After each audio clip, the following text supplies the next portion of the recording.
Music educators are leaving the profession at a rate that can be considered alarming and consistent.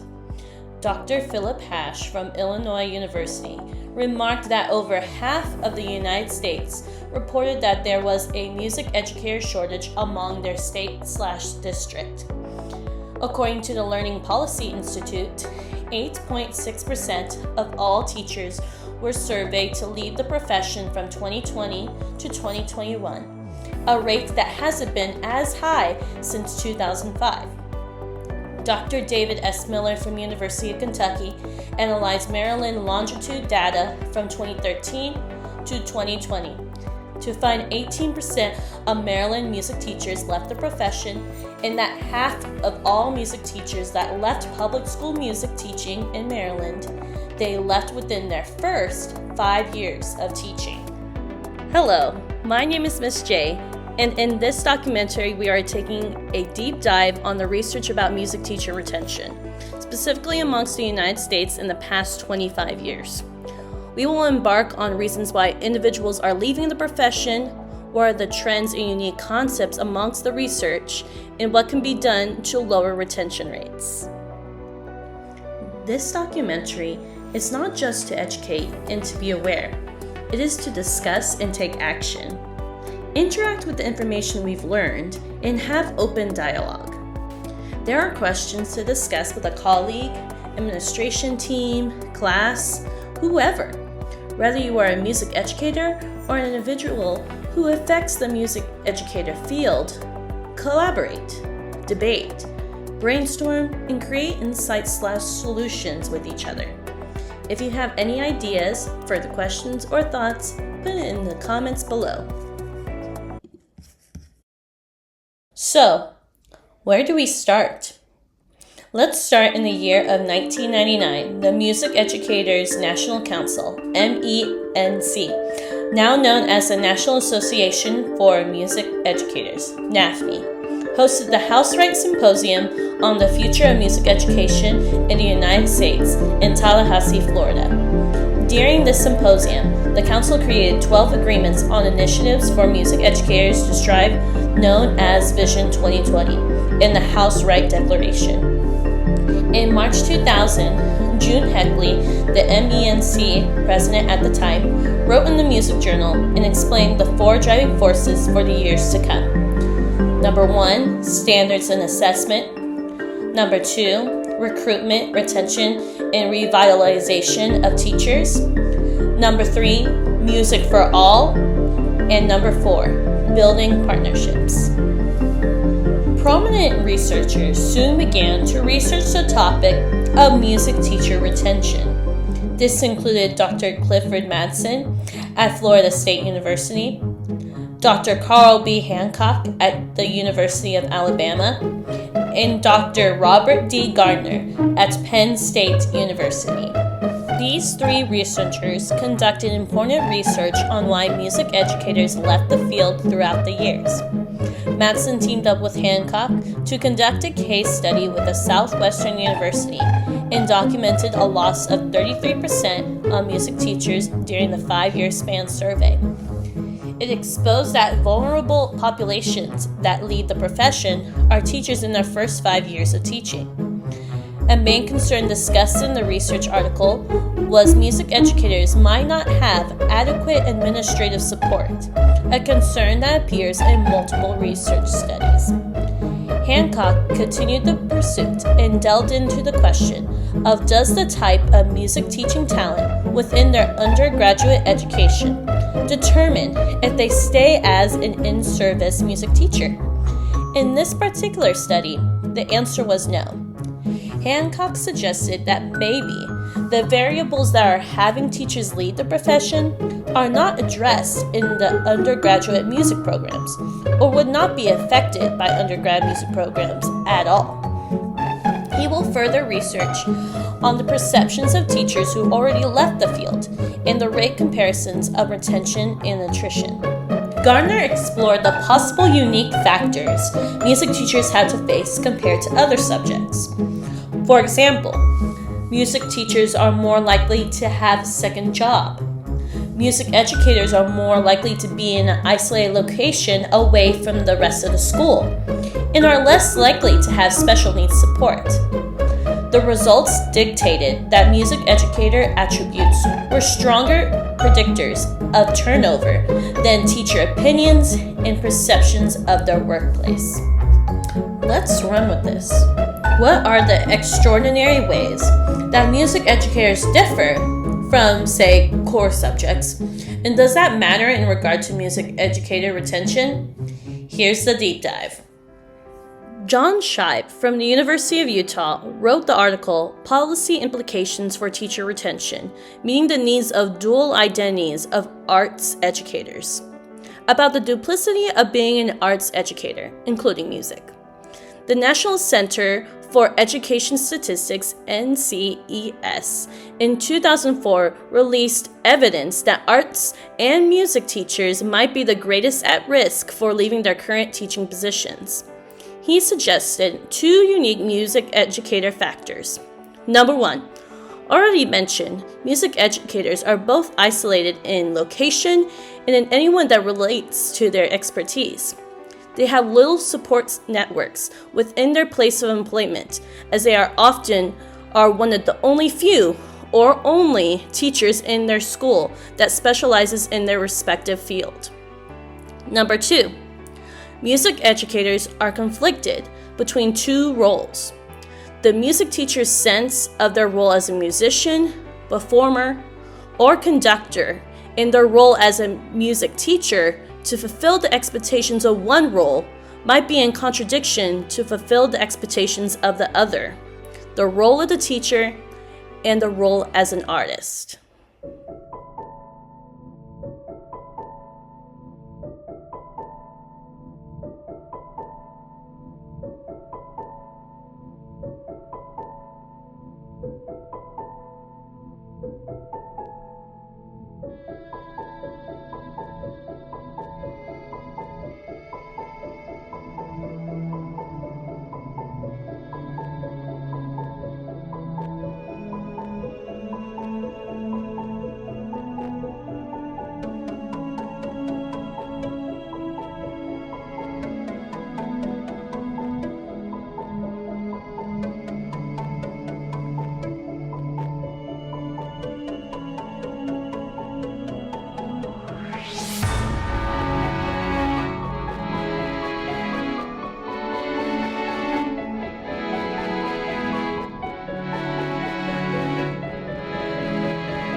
Oh, I see.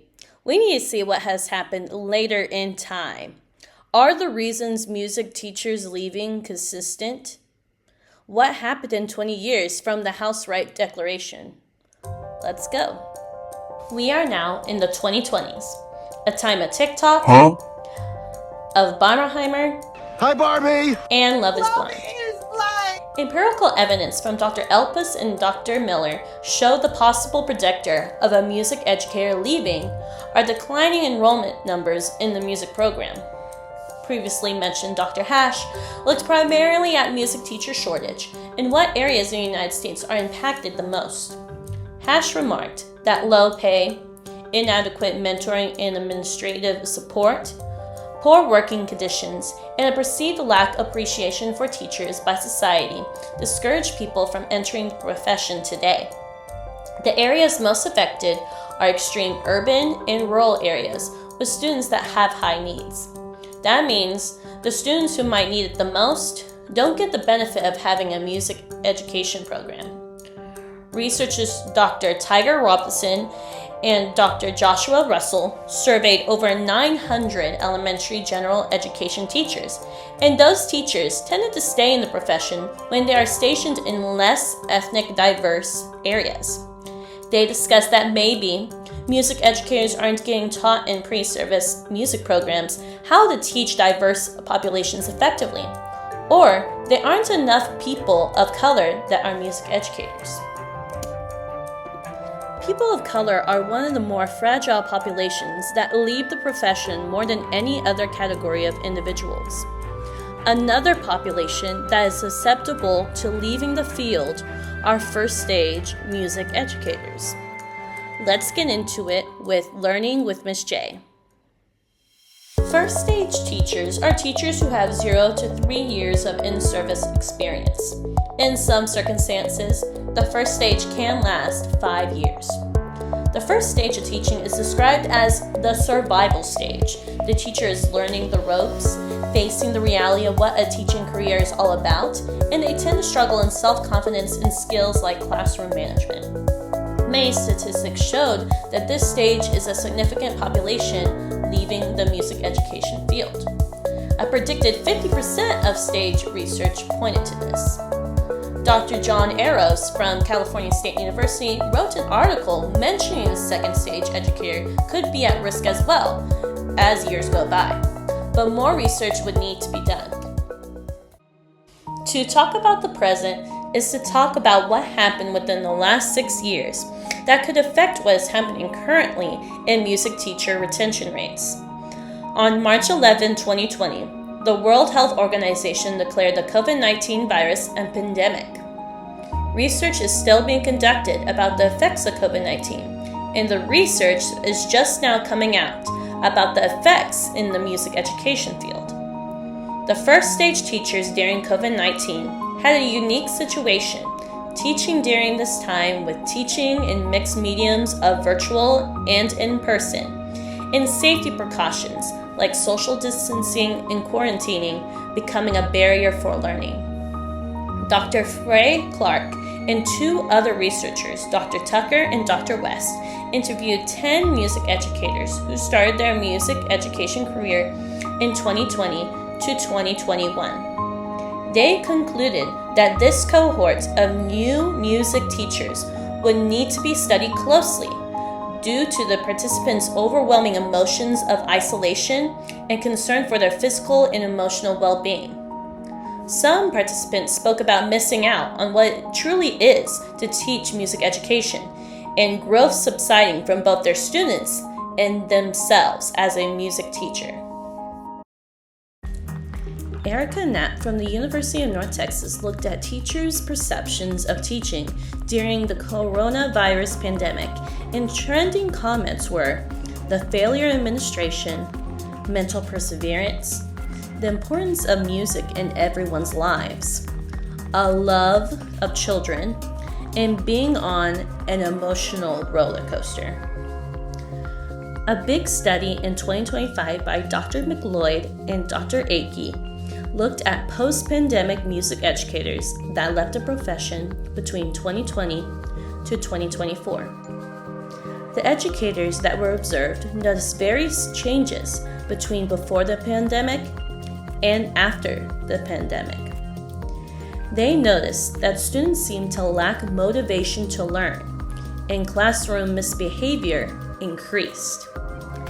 Reasons why music educators left during this time was lack of admin support, student discipline issues, and low salaries. If asked what would need to be changed in order to come back to the field, example responses were to have better admin support, systematic change in education, and decreased workload/class sizes. As of now, no research shows a direct relationship between the COVID-19 pandemic to music education retention rates.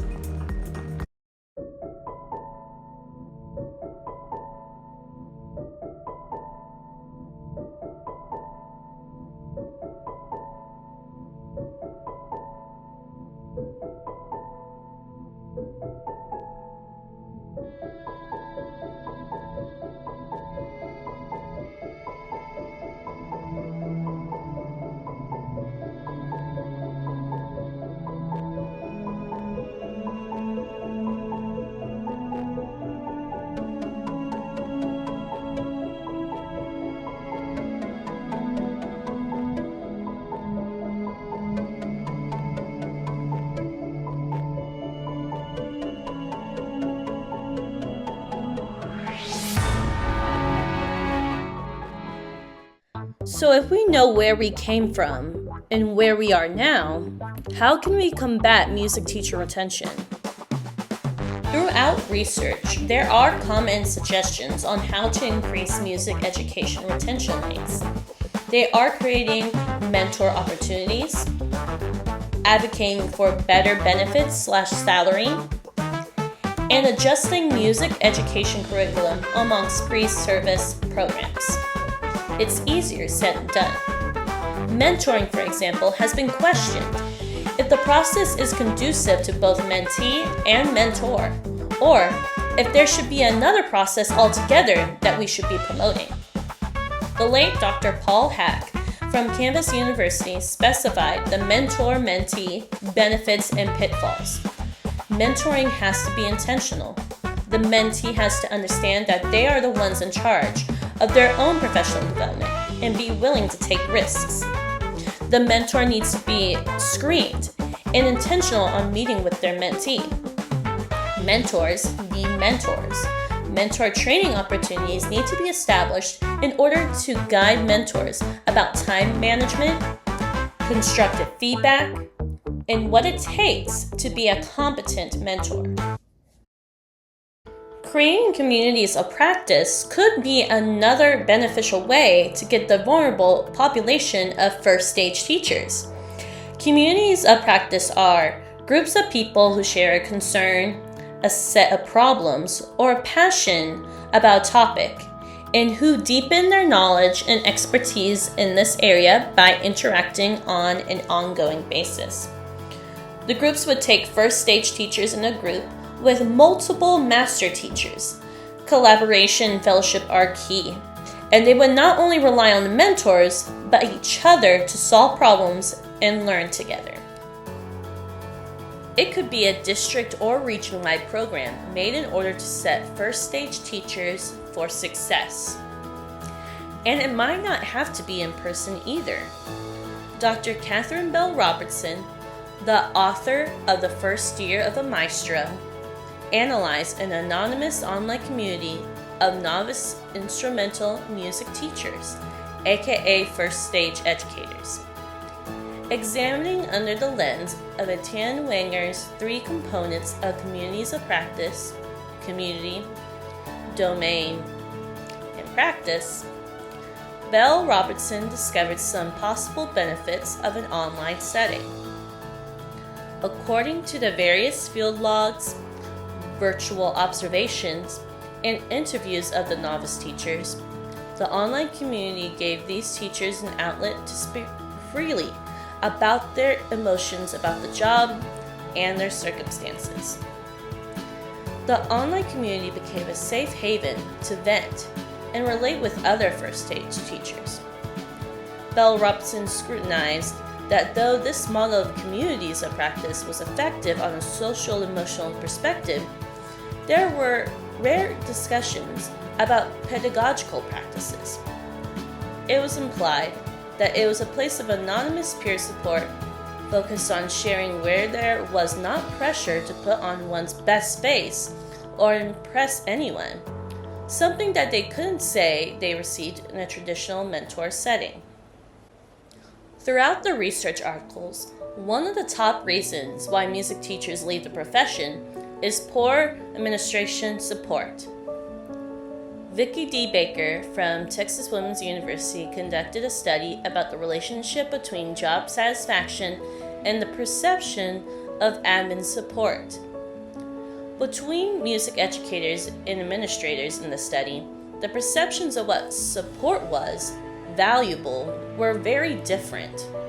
For example, teachers rated only 8 out of 19 listed types of assistance as being beneficial, with a mean of 3.0 or higher, whereas principals rated 18 out of 19 types as being helpful. Out of the teachers that said they were leaving the profession in the study, all of them had low agreement values with their principal about what significantly supports music educators and administrators' role in the school environment towards music education. So how can we get on the same page, both administrators and music educators? The big word for this is communication. There are resources on how to connect with administrators and how to facilitate conversation. Dr. Carrie Hart wrote an article about what are administrators' priorities for music educators and how to speak with administration. Soft skills, aka character traits, in order to talk with admin successfully, are missing from pre-service music education programs. The soft skills were summarized into 3 components: integrity, respect, and community. Key points were to show interest in not only your subject to your administrators, being dependable by following through, and taking responsibility for your own actions, followed by picking and choosing battles based on importance. Jason Girth at Southeast Polk Junior High also created an article resource that is 10 ways to improve communication with administration staff. Methods like intentional discussions without specific agendas, being prepared with solutions when issues occur, and giving bi-weekly newsletters about the progress of your music program can be the start of a chain reaction to open communication.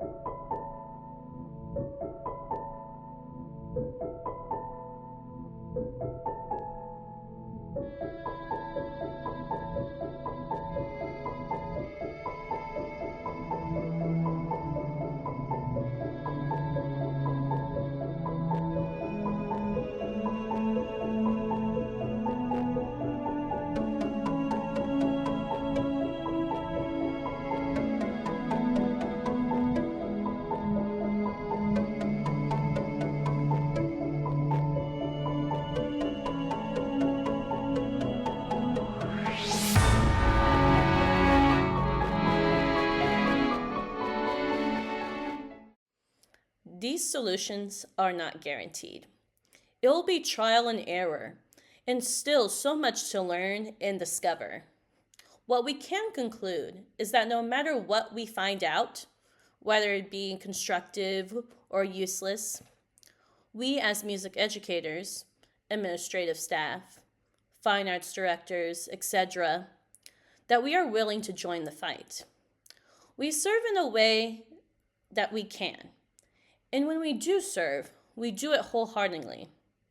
Change has to happen, and it starts with us. I end this documentary with a historical grand speech in the middle of an impossible war. I see in your eyes the same fear that would take the heart of me.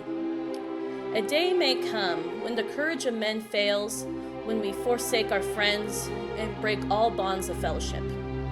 But it is not this day. An hour of wolves and shattered shields, when the age of men comes crashing down. But it is not this day. This day we fight. By all that you hold dear on this good earth, I bid you stand, whoever you may be. Thank you so much for watching this documentary. I hope to do more of these documentaries as I continue to learn more and explore different topics in the music education field. If you have any suggestions, put it in the comments below. Thanks again, and keep educating.